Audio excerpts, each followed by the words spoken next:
we'll talk about sectors. I do want to mention a couple things. You talked about the, like CLOP activity. So that kind of reflects that uptick that we saw in ransomware end of year. And then also related to the CVEs, I know Akira was also using that Sonic wall one that you mentioned.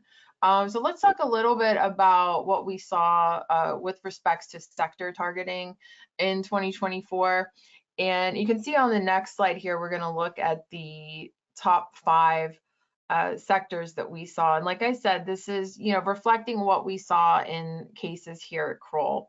And number 1 for us was professional services. More than a quarter of our cases related to firms in this space, which we categorize as, business services. So things that would fall under professional services category would be law firms. I think we also put insurance under there. We put things like accounting, real estate firms would all fall into that. Consulting firms would all fall into that category. In our caseload, we see them targeted quite frequently, typically with email compromise. I do want to note, retail and restaurant is an interesting one because in 2023, they actually didn't make our top 5, but we saw a big jump in relation to that sector this year. So they actually did make the top 5.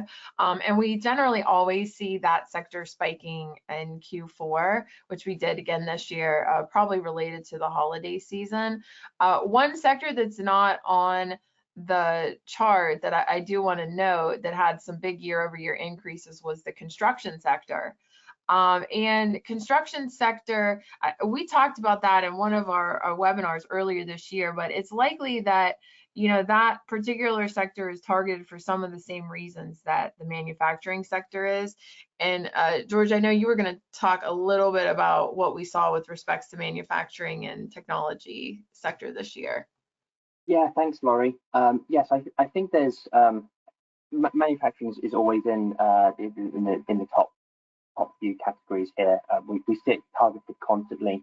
I think there's likely a view amongst threat groups that manufacturing is kind of a bit of a cash cow, maybe a soft target in that way, purely because of the disruptions, operations, and how much that can cost an organization. The disruption can cost millions, and of course the ransomware actors will seek to disrupt operations and set a ransom accordingly to enable an organization to restore those.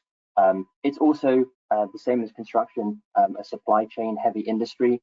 There's lots of suppliers, lots of disparate software that needs to be used, lots of ICS and OT systems as well. And all of those are targetable both inside the network and from vulnerabilities whereby they're exposed to the internet. Lots of human-machine interfaces.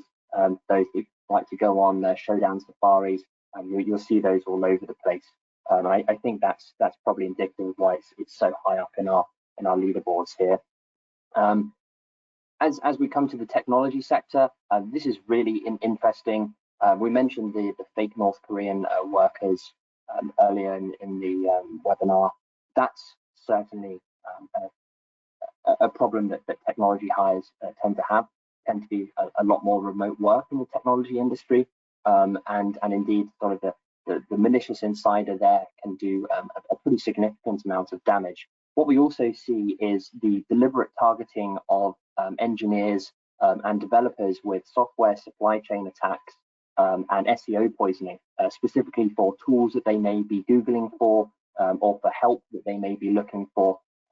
SEO poisoning pushes the malicious responses to the malicious ads to the top, and that can really cause a pretty significant incident. Again, we've seen that being used to deliver information stealers very successfully, but also typo squatting and homoglyph attacks on critical, usually AI-related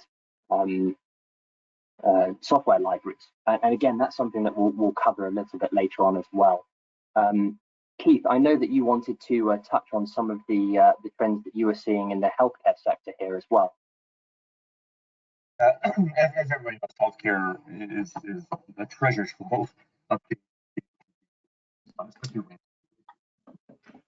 So it looks like Keith might be cutting out there a little. Keith, whenever if you get the audio fixed, you can jump back in.